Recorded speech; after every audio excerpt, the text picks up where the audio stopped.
मनपा सार्वजनिक आरोग्य विभागामार्फत नागरिकांना सुरळीत पाणीपुरवठा आणि स्वच्छता सेवा अधिक प्रभावीपणे देण्यासाठी क्षेत्रीय पातळीवर नियमित पाहणी तसंच नियोजन करण्याच्या सूचना देण्यात आल्या आहेत। पालिका आयुक्त डॉक्टर सचिन ओंबासे यांनी सार्वजनिक आरोग्य अभियंता व्यंकटेश चोबे यांना निर्देश दिले असून शहरातील विविध भागांमध्ये पाणीपुरवठा आणि ड्रेनेज व्यवस्थेची प्रत्यक्ष पाहणी करण्यात येणार आहे।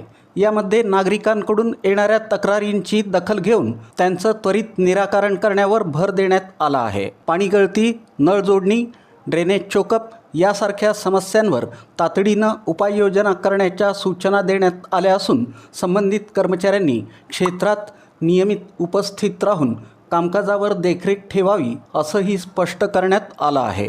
तसंच क्षेत्रीय भेटींचं नियोजन ठराविक वेळापत्रकानुसार करण्यात आलं असून त्या अनुषंगानं साप्ताहिक अहवाल सादर करणं बंधनकारक करण्यात आलं आहे।